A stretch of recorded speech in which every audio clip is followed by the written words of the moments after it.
Good morning, sir. Today topic is stress test distribution in I-beam section. Today topic I will discuss about the shear stress distribution in I-beam section. Shear stress distribution in I-beam section. In shear stress I-beam section, neutral axis, shear flow, web. The shear stress distribution in I-beam sections is characterized by a non-uniform pattern.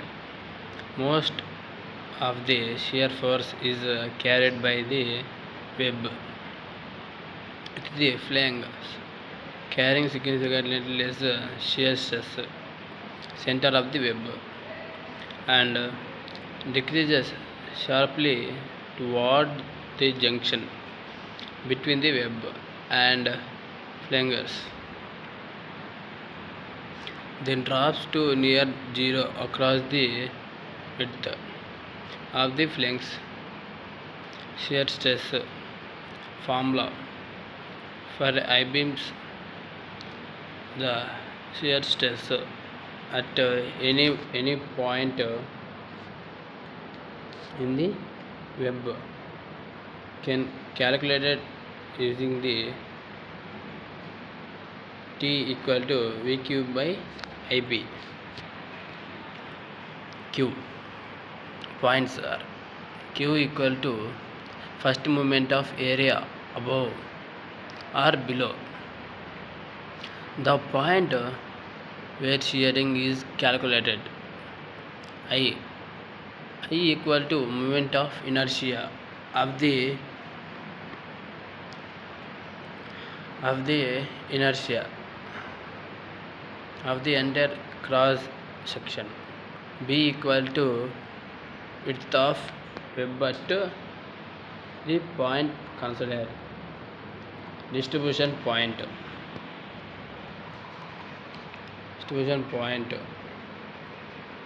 web shear stress distribution in the web is approximately parabolic.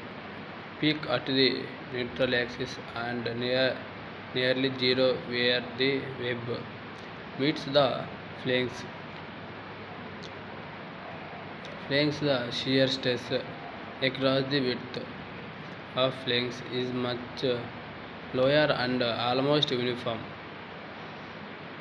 practically negligible compared to the web, where T equal to shear stress at the point considered the web,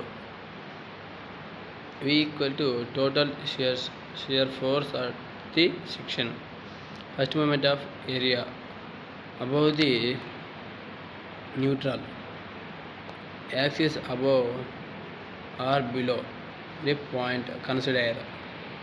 I equal to second moment of area, moment of inertia of the entire section about the neutral axis.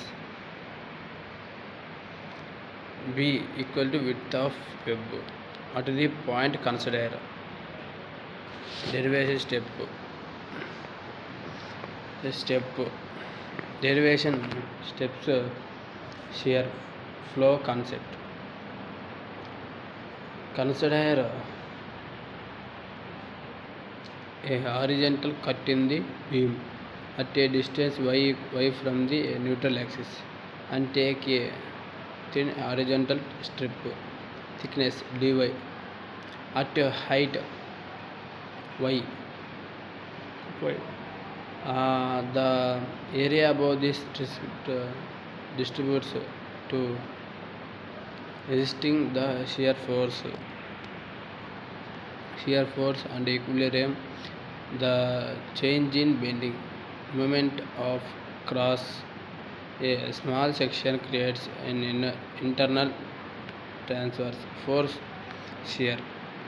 By considering equilibrium of force and moment of the horizontal shear stress is obtained.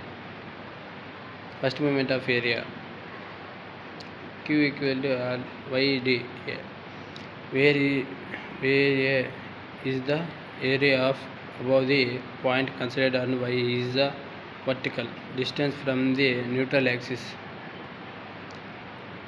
From application web for the I-beam web width B is the web thickness, substituting into the general formula while L is shear stress value of the web.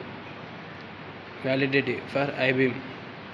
For the web in an I-beam where the width is constant and equal to the web thickness, the expressions simplifies the calculations. Key observations: the 90 and 98% of total shear in an I-beam is resisted by the web. The design focus ensuring the web is thickness enough to resist this higher shear stresses. Practical implications for design: usually assume that all the shear is taken by the web making calculations simpler and converting. The flanks are mainly resisting bending moment rather than shear. This pattern ensuring efficiency using material where it effectively resists both bending and shear. Thank you so much everyone.